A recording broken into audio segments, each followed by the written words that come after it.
তো second ODI match শুরু হতে চলেছে, কারণ একটা দিয়েছে টস হয়েছে এবং টসে জিতে ইংল্যান্ড ব্যাট করার সিদ্ধান্ত নিয়েছে আজকে আবারও। ইংল্যান্ডের তরফ থেকে টিমে কোনো চেঞ্জ নেই, যেটা ইংল্যান্ডের স্বভাব, এবং ইংল্যান্ড অস্ট্রেলিয়া নিউজিল্যান্ড স্বভাবত চেঞ্জ করে না এবং আমরাও চেঞ্জ করি না স্বভাবত। কিন্তু আজকে আমরা দুটো চেঞ্জ দেখতে পাচ্ছি টিম ইন্ডিয়ার দলে।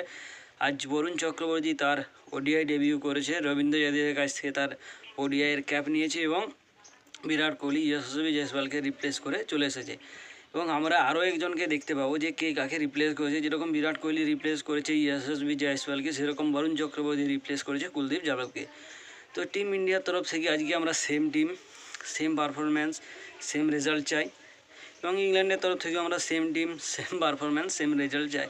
এর পাশাপাশি আমরা একটা খবর হয়তো রাখিনি, কারণ চ্যাম্পিয়ন্স ট্রফি আমাদের মাথাতেও ঘুরঘুর করছে। এর পাশাপাশি পাকিস্তান, সাউথ আফ্রিকা এবং নিউজিল্যান্ড নিজেদের মধ্যে ট্রাই সিরিজ খেলছে, যার কালকে প্রথম ম্যাচ ছিল। এবং প্রথম ম্যাচে নিউজিল্যান্ড যেভাবে প্রথমে কোলাপস করে এবং তারপর যেভাবে কামব্যাক করে একটা অসাধারণ ক্রিকেট ম্যাচ, ওডিআইয়ের ক্রিকেট ম্যাচে একটা অসাধারণ কামব্যাক আমরা দেখেছি। বিশেষ করে গ্লেন ফিলিপসেই প্রথমে নিউজিল্যান্ডকে গ্লেন ফিলিপসেই ডুবায় এবং শেষ পর্যন্ত গ্লেন ফিলিপসেই কিন্তু পুরো নিউজিল্যান্ড দলকে নিজের কাঁধের উপর ভর করিয়ে বা নিজের কাঁধের উপর বোস করিয়ে পুরো কামব্যাক করিয়েছে। তো কালকে টসে জিতে নিউজিল্যান্ড এবং ব্যাট করার সিদ্ধান্ত নেয় এবং নিউজিল্যান্ড প্রথমে ব্যাট করতে নেমে 330 রান করে 6 উইকেট হারিয়ে, যেখানে নিউজিল্যান্ডের তরফ থেকে সর্বাধিক রান এবং প্লেয়ার অফ দ্য ম্যাচ এবং একটা উইকেটও নেয় গ্লেন ফিলিপসে। 74 বল সম্মুখীন করে 106 রানের নট আউট থেকে। অপর দিক থেকে ড্যারেল মিচেল 81 এবং কেন উইলিয়ামসন 58 রান করেন। তো সাম্প্রতিক একটা ইন্টারভিউতে কেন উইলিয়ামসনকে জিজ্ঞাসা করা হয় যে তার পছন্দের ডাকনাম কী। তো কেন উইলিয়ামসন বলে যে আমি যখন ইন্ডিয়াতে যাই তো ইন্ডিয়াতে সবাই আমাকে কেন মামা বলে রাখে এবং আমি সেটাকে পছন্দ করতে শুরু করেছি। তো কেন উইলিয়ামসন কেন মামা নামটা খুবই পছন্দ করে, তাই আমিও কেন মামাই বললাম। তো অপর দিক থেকে পাকিস্তানের শাহিন বা পাকিস্তানের ইগল, পাকিস্তানের কিং, পাকিস্তানের ব্র্যাডম্যান, এদের যে পারফরমেন্স হয়েছে সেটাই তাই এবারে আমরা নজর দেবো। তো পাকিস্তানের তরফ থেকে সবার আগে নাম আসে ইগল শাহিন বা পাকিস্তানের ইগল, যে ওডিআই ক্রিকেটে 88 রান কনসিড করে 3 উইকেট নেয় এবং সেই পাকিস্তানের তরফ থেকে সবচেয়ে বেশি উইকেট। এরপর রয়েছে আবরার আহমদ 41 রান দিয়ে 2 উইকেট এবং হারিস রফ 8 ওভার বল করে 23 রান কনসিড করে 1 উইকেট নেয়। অপর দিক থেকে পাকিস্তানের নাম্বার 1 ব্যাটসম্যান এবং পাকিস্তানের ডন ব্র্যাডম্যান মোহাম্মদ রিজওয়ান এবং বাবর আজম যে রান করেছে ওডিআই ক্রিকেটে, তো সেটা সবার আগে বলে দেওয়াটা দরকার। তো পাকিস্তানের কিং বাবর আজম 23 বল ডিফেন্ড করে এবং 10 রান করে। অপর দিক থেকে মোহাম্মদ রিজওয়ান বা ক্যাপ্টেন রিজওয়ান বা পাকিস্তানি ব্যাটসম্যান 11 বল সম্মুখীন করে এবং 3 রান করতে পারে। এবং পাকিস্তানের তরফ থেকে কোনো প্লাস পয়েন্ট কোনো মাইনাস পয়েন্ট ছিল না।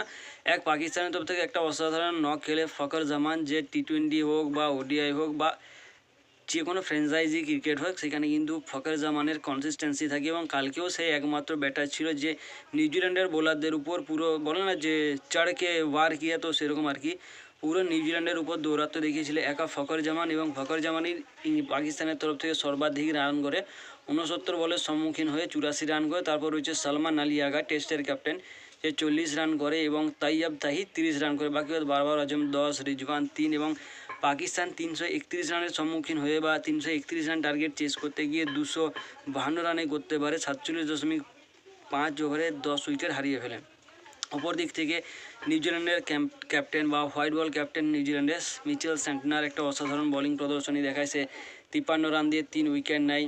মাইকেল ব্রাসওয়েল 41 রান দিয়ে 2 উইকেট এবং ম্যাট হেনরি 53 রান দিয়ে 3 উইকেট তুলে নেয়। অপর দিক থেকে ক্যাপ্টেন স্যান্টনার 41 রান দিয়ে 3 উইকেট তুলে নেয় এবং গ্লেন ফিলিপস 18 রান দিয়ে 1 উইকেট তুলে নেয়। এর পাশাপাশি 106 রানের নট আউট 1 উইকেট নেওয়ার জন্য প্লেয়ার অফ দ্য ম্যাচ হয় গ্লেন ফিলিপস।